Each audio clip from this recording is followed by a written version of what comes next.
The Flickster is here. The Flickster is here. A new era for Barca. Is he the right man to bring the badge back to glory? Or does Bartomeu still live?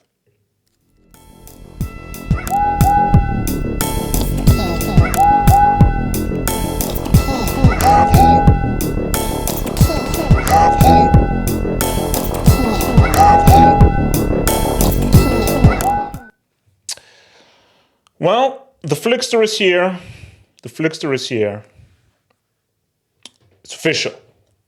Hansi Flick is the new Barcelona manager. It's a good hire. It's a good hire.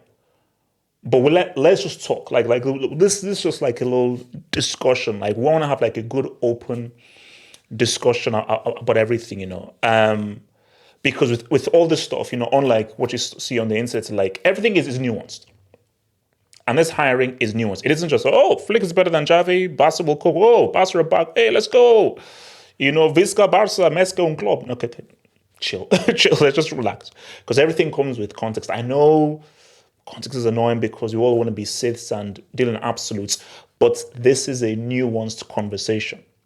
So let's just see what your boy Flick says. And this is key. I'm proud to be at Barca. It's a wonderful and an incredible club, really. Yeah. We share the same vision, possession and quality football. Let's stop there. Actually, no, let's read in the world. Barca has La Masia. I'm going to come back to that. One of the best academies in the world. So our mission is to improve all the players. There's a lot of stuff to talk here. A lot of stuff to dissect.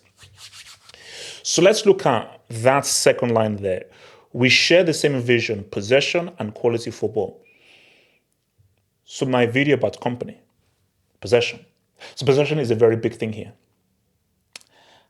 And what's interesting, how did our Bayern team play?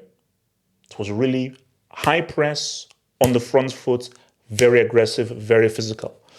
But I do believe that Hansi Flick is like, yeah, I still want to bring that vision.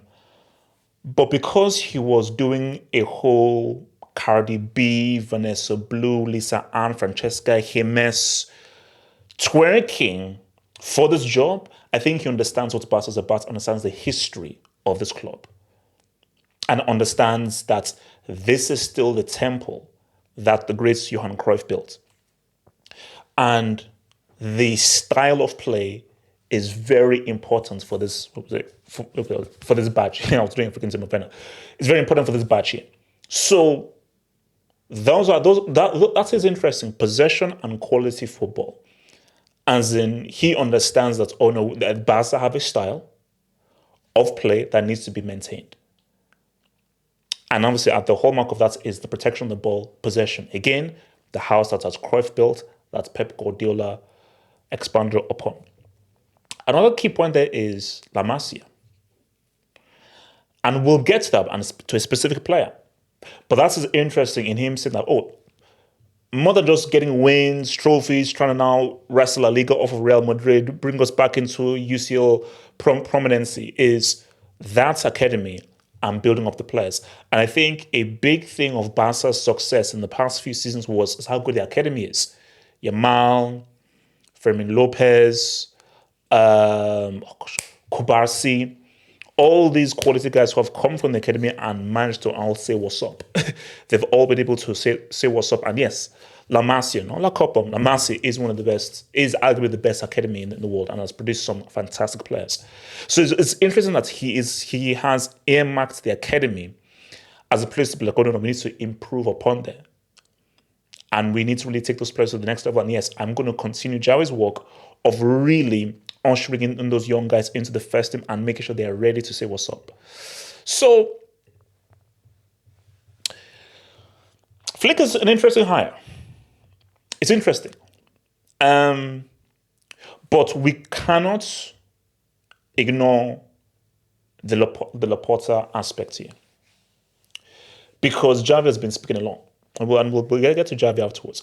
But I think for Laporta, he knows that, remember, like I can be voted out. This isn't like freaking Clear Lake or like the Glazers of the Cronkies. You can be voted out. So he knows that success needs to happen. And not many people were with Xavi being let go. But again, that's why I told you it's a nuanced conversation.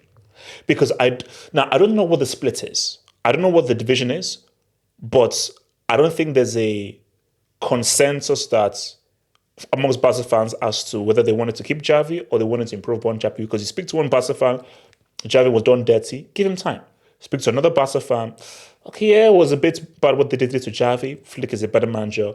We have a superior coach. We've improved and we've upgraded. It is what it is. We move. So you have different aspects there. And even speaking to your boy Xavi, it's like, look, Xavi was never the guy. This wasn't a Pep Guardiola situation. And see, Pep Guardiola is a once-in-a-lifetime occurrence. From Catalonia, captain, in his first season, dropped a sextuple and has now gone on to now be one of the best managers that the game has ever seen. That's a rare occurrence. That is why they say that it's rare that for lightning to strike twice. That's why they call it a perfect storm. Lightning in a bottle. You can't get lightning in a bottle like twice or 3 times. It happens probably once in a lifetime. So they were hoping that this was going to be the same thing with Xavi. And Xavi, he did his thing.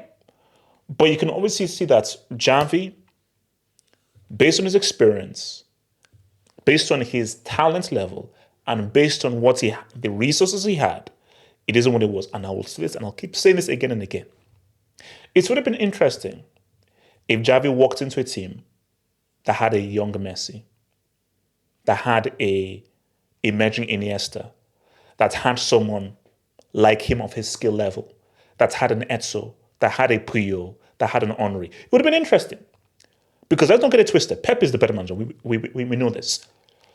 For argument's sake, if Pep walked into a team with a geriatric dude from Warsaw, a fake Brazilian on the left wing, Romeo and Juliet with his bald head in midfield, and that boy Roberto, who is still living off that freaking one goal, would Pep win a sextuple? Would Pep win a sextuple with the group that Xavi walked into with? No, he wouldn't. So, like, you can be the best manager in the world. At the end of the day, what you have is what you have. The tools you have is the tools you have. Those are the players on that pitch. And you can have the best tactics in the world. At the end of the day, they have to execute. And it's really down to the individual skill level to now say what's up specifically in those top high-level games. But at the end of the day, let's not get it twisted. Flick is a better manager. He has more experience. He has better experience. He's achieved better success. His resume is better. Hansi Flick is an upgrade on Xavi. That is a stone-cold fact. Barca have upgraded. They've upgraded. There are no two ways about it. And it's going to be interesting. He knows a few guys. And I want to just really talk about all these guys. Stegen, obviously, from the German team. Cool. He knows him. He knows what he can do. Good keeper, can play from the back. Good with his feet. He knows it. I'll leave the middle dude till last. Gundogan. You see me, I've put Gundogan in upper tier 2 and tier 2 in the rankings. I think Gundogan has been amazing. And I think he's been aging like fine wine. So he will know that Gundogan is pivotal to Barca's success. Specifically, the whole idea of playing beautiful football and quality football. Gundogan is going to be at the hallmark of that. And he knows him very well from the German national team. Now, they didn't have much success there, but he knows Gundogan well. He understands him and he will know how best to utilize him and even take his game to even a greater level with the quality around him, i.e. a Pedri when Xavi gets back into the team and so forth. Now, the guy in the middle. You see, I would be very interested to see Flick's view of Lewandowski when he gets to Barca. Because the Lewandowski you knew in the Lewandowski now. Now, Lewandowski, don't lie to the streets. Don't lie to the jury. To the members of the jury, Lewandowski do not lie. Robert You are not the same guy you were 4 years ago. That's a lie. You are not. You have declined. You've gotten worse. You've gotten worse. So for Hansi Flick, it's going to be interesting to see how he utilizes Lewandowski, how much he uses Lewandowski, and whether he says, yo, okay, what's up, baby? Okay, what up? What up, baby? Okay, okay, okay. So hocus pocus. So that's going to be key. Because Lewandowski could be like, hey, Hansi Flick, he knows me. He knows what I gave him. Yo, Hansi, what up? Hansi Flick's like, yeah, what up? Thanks. Now, remember I talked about the academy. It's going to be a key aspect. And I think a key thing for Barca's success is going to be the academy. They don't have money. They don't have the funds. So Fermin Lopez, Kubarsi, Yamal, these are going to be very important players for Barca moving forward. He may be 16 going on to 17. So he'll be 17 coming into next season. But Yamal has been one of Barca's best players, arguably their best player. Arguably, you could make an argument. And I think Flick would have seen him play this past season, would have seen the footage of him, and will just know just the kind of incredible talent that he is. But I think what is just so key is Flick knows that, yeah, one of my main missions is working with the academy and working with the young players and trying to really introduce these young players in and really to create a aesthetic and an understanding with this crew. So the key thing is, for what Xavi did, can Flick now take that to the very next level? Because again, I say this again, Xavi did a good job. Here's Xavi all he wants. With the tools he was given, Xavi did a really good job. And let's be real, Yamal's development and what he was able to do this season in terms of footballing quality and how he carried that to Spain, you've got to thank Xavi for that. But the key thing now and the hope for Barca fans is, can Flick now take that to the next level because of his better experience, his better understanding? Because remember, Xavi came from the desert. He came from the desert. Flick is coming from a World Cup win in 2014, working with Jogi Löw for a good long time at international tournaments with an amazing generational team that included a Schweinsteiger, a Bart Simpson, a Klose.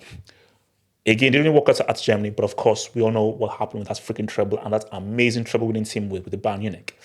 Speaking about that, and this is where we now have to have a nuanced conversation. In case you can read it, it says 8-2. It says 8-2. Ocho dos.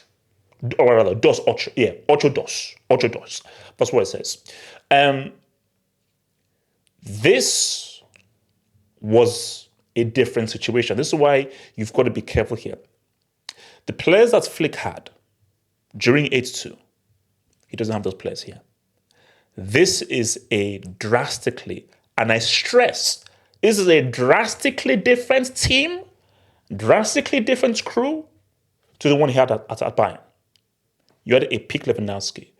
You had a Thomas Muller who was just passing by his peak. You had a Thiago Alcantara who was at his peak. You had a Goretzka who actually knew how to play football. You had an Alaba who perfectly played that defensive role really, really well. You had Neuer still very much at his peak. So you had guys who were at their peak or just coming off of their peak. So guys were at optimum level. So it was a really good crew. You had a Gnabry who knew how to play football. But you now fast forward now, and there's a fake Brazilian, there's a geriatric from Warsaw, there's a bold Romeo and Juliet, and there's several guys that are, and it's a young team. Remember, that was team, they were old, experienced. And many guys were like, okay, this is our time to now say, well, what's up? There's a mixture of guys who are talented, but were very young, and geriatrics. And some bricks. Not naming any names, Sergio Roberto, Romeo. So it's a different situation. So Flick, look, I'm excited to see what he does at Barca. I'm excited, you know. The Germany thing is interesting. Like that was an abject failure Let's not mince words. Getting grouped in the World Cup and allowing Japan to go ahead of you, that's embarrassing. That is embarrassing. Germany had no business getting grouped in that World Cup situation. But it happened. And every manager has his successes and his failures. Every manager has their W's and has their L's. It's happened, we move on. But I think for Barca fans, they should be excited, but with caution. Be excited, be happy. This is a quality manager. He's a quality coach, and he has vast experience beyond just what who he's manager. Remember, that assistant management role he had next to Yogilov with that team, that counts as well. Plus what he did with the band, with that treble. So there's experience, but at the same time, this is a different situation. This is a different set of players. This ain't that World Cup winning Germany team. This ain't that treble winning band team. So your expectations have to be tempered and have to just to be relaxed as to what you expect them to do specifically in year one and in that first season. So I just think the key thing is establishing a style of play, establishing an identity, and specifically improving the team tactically. Which is where Xavi failed. I think Xavi failed where he was tactically naive. And there were specific games where he was outthought based off of experience. There was managers who were better tactically. For Flick, you hope that he wouldn't be tactically outthought because he has too much experience and he's been in the game far too long. And he just understands the nuances of the game far more than Xavi, who is still a rookie. So we wait and we seek. Remember, guys, like that video, subscribe. Remember, guys, join below and become a member. Become a regular member for content, members hangouts, or become a tier 1 member for even more tier 1 exclusive content. Support your boy right here, or even become a partner member. I shout out to the members, the partner members, and all those guys who support. Gets real!